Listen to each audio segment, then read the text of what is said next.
The Timberwolves dominated the Jazz down the stretch of their first meeting of the year, led by the two-man game of Jeff Teague and Karl Anthony Towns. The various actions the Wolves ran caused the Jazz a ton of problems because it forced Rudy Gobert to defend outside the paint, which led to easy buckets at the rim.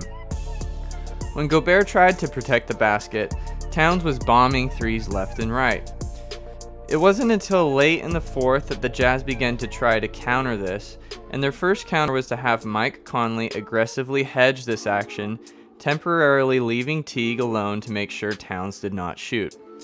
The first time they tried this, Conley did not hedge aggressively enough, leaving Towns with way too much airspace, and he bombs another three.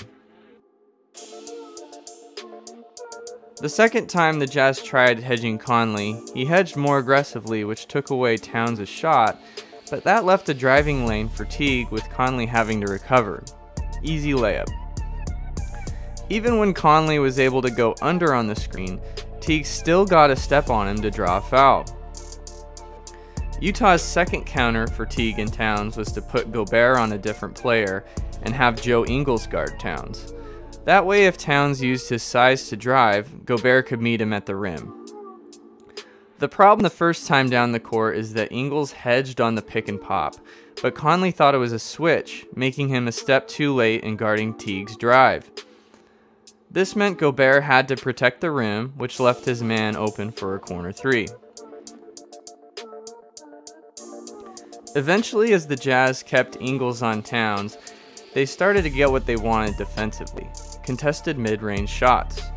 Only problem was, the Wolves kept making these even with unproven role players.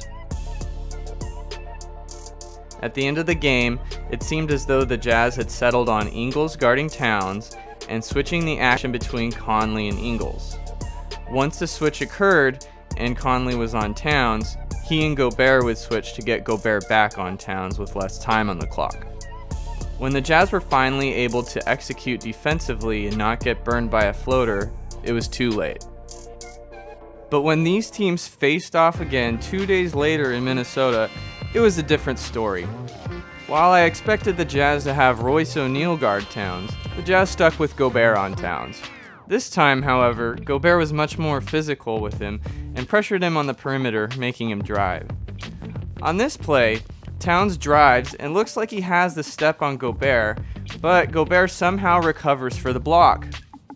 Towns still made his share of three-pointers, but the Jazz's defensive game plan on him in the post worked wonders.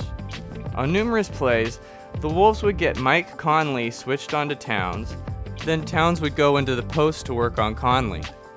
But the Jazz consistently made timely switches to get bigger players like Royce O'Neal guarding Towns instead of Conley.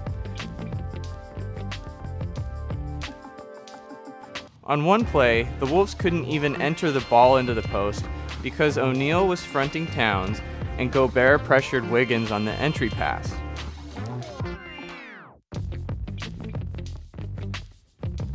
Not only did the Jazz switch in smart ways, but once Towns got the ball in the post, the Jazz did a great job of sending help and recovering on passes to perimeter players.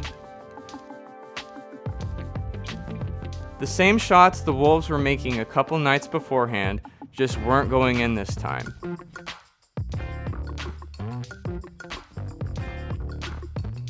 And then on the other end, the Jazz made some demoralizing plays, including this scramble play where Conley finds Mitchell for three.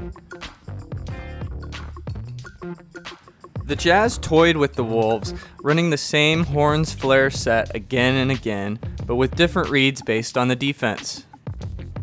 On this one, the Wolves miscommunicate defensively, leaving Mitchell open for three.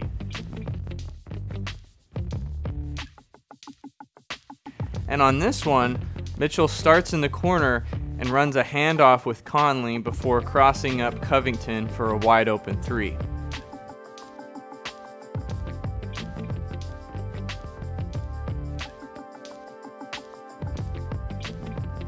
And don't forget Gobert doing a Euro step and one while Towns tries to draw a charge.